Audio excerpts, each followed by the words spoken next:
নমস্কার, বাঙালি ধর্ম চ্যানেলে সবাইকে স্বাগত। সবাই কেমন আছো? আশা করি ভালোই আছো। একটা ছেলে একটা মেয়েকে যদি সিঁদুর পরিয়ে দেয়, একজন প্রেমিক একজন প্রেমিকাকে যদি সিঁদুর পরিয়ে দেয়, তাহলেই কি বিয়ে হয়ে যায়? এখনকার ছেলেমেয়েরা টিভি সিরিয়াল সিনেমা দেখে এইসব শিখেছে। টিভি সিরিয়াল সিনেমায় এইসব হয়, সিঁদুর পরিয়ে দিলেও আর বিয়ে হয়ে গেল।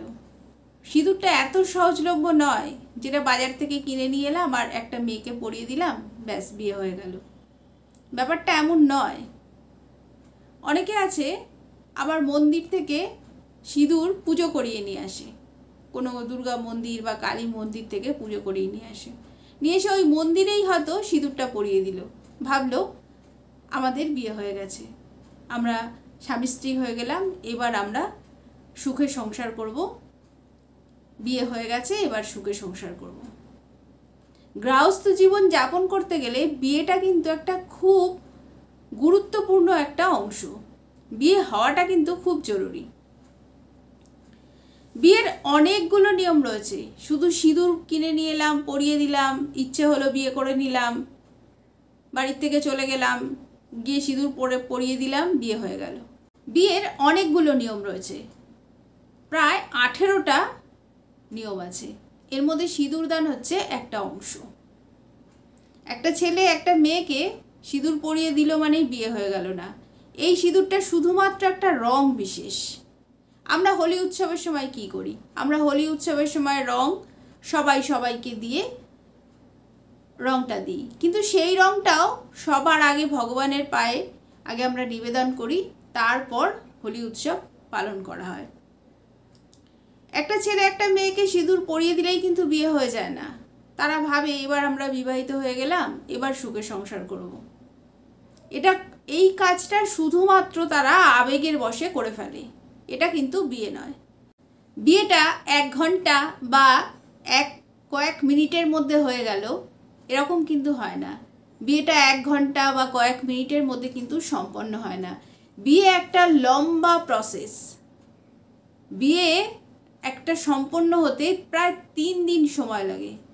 একটা বিয়ে সম্পন্ন 3 দিনে হয়। আর আমাদের হিন্দু সনাতন ধর্মে যজ্ঞ ছাড়া কোনো বিয়ে বলেই গণ্য হয় না। শুধু সিঁদুর পরিয়ে দেওয়া মানে হচ্ছে এই সিঁদুরটাকে রং হিসেবে বিবেচনা করা হবে।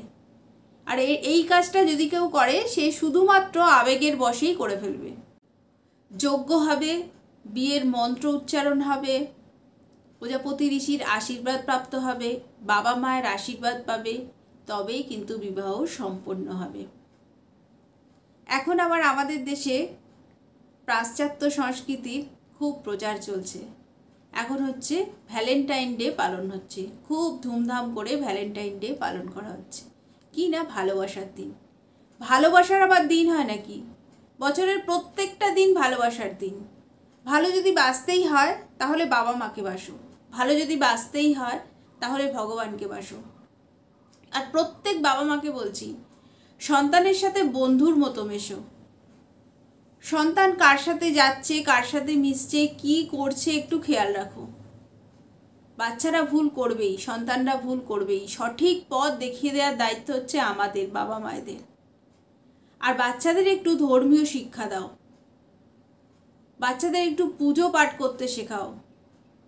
ভগবান তাদের সঠিক পথ দেখাবেন। ভুল করবে, আবার ভগবান তাদের সঠিক পথ দেখাবে, আবার তারা সঠিক পথে চলবে। ভুল করে এমন কাজ তারা যেন করে না ফেলে, সেই পথটা দেখিয়ে দেওয়ার দায়িত্ব কিন্তু আমাদের বাবা মায়েদের। আর যদি বিয়ে করতেই হয় তাহলে সঠিক সিদ্ধান্ত নাও, করো, বাবা মার ওপর ছেড়ে দাও। বাবা মা দেখুক, এতে জীবনে সুখী হবে। তারপর কোনো ভালো ব্রাহ্মণ ডেকে মন্ত্র উচ্চারণ করে বিয়ের সমস্ত নিয়মকানুন পালন করে তারপর বিয়ে করবে। এতে সুখে শান্তিতে সংসার জীবন যাপন করতে পারবে। গৃহস্থ জীবন যাপন করতে হবে প্রত্যেকটা মানুষকে, এটা নিয়ম, এটা করতে হবে। তাই সঠিক সিদ্ধান্ত নিয়ে সঠিক সময়ে সঠিক নিয়ম মেনে তবেই বিয়ে করবে। এইভাবে সিঁদুর পরিয়ে দিলাম আর বিয়ে হয়ে গেল, এটা কখনো হয় না। এরপর বলবো, যারা কণ্ঠে সিঁদুর পরে তারা কি শুধুমাত্র স্টাইল করে পরে, নাকি এটা পরার কোনো কারণ আছে? আমাদের ভারতে কিন্তু এখন পাশ্চাত্য সংস্কৃতি ভীষণভাবে বিরাজ করছে। অনেক বিবাহিত মহিলারাই এখন সিঁদুর পরে না, শাখা পরে না। অনেককে আমি বলতে শুনেছি যে শাখা সিঁদুর পরে কি আমাকে প্রমাণ করতে হবে যে আমি বিবাহিত? হ্যাঁ, সিঁদুর পরতে হবে, তাহলে বিয়েটা করার কি দরকার ছিল? বিয়েটা করার তো কোনো দরকার ছিল না। এখন বলবে শাখা পলা সিঁদুর পরে প্রমাণ করতে হবে, তাহলে বিয়ে করারও কোনো প্রয়োজন ছিল না। আমাদের হিন্দু সনাতন ধর্মে 5 জায়গায় সিঁদুর পরার উল্লেখ আছে। সেটা হচ্ছে সিঁথিতে, ললাট, কণ্ঠ, শঙ্খ আর বস্ত্র।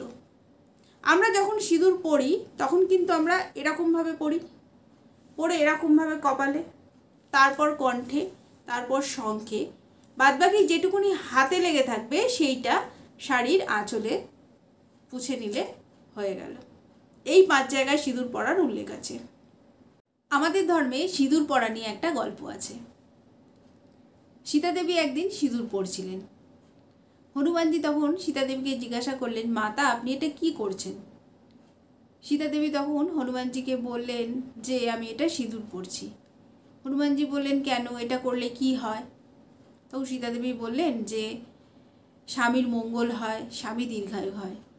তখন হনুমানজি ভাবলেন সীতা দেবী রামচন্দ্রকে ভালোবাসে, আর আমিও প্রভুকে ভালোবাসি।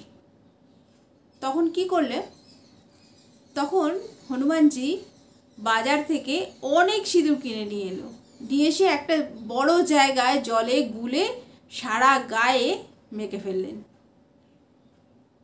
এটা কিন্তু হনুমানজির একটা সরলতার প্রকাশ। তিনি এই কাজটা কিন্তু সরলতা থেকে করেছিলেন। কিন্তু আমাদের মেয়েদের জন্য এটা কিন্তু একটা শিক্ষা। আমরা মেয়েরা বা মায়েরা যারা সংসার জীবন যাপন করছি, সিঁদুর পরা অতি প্রয়োজন।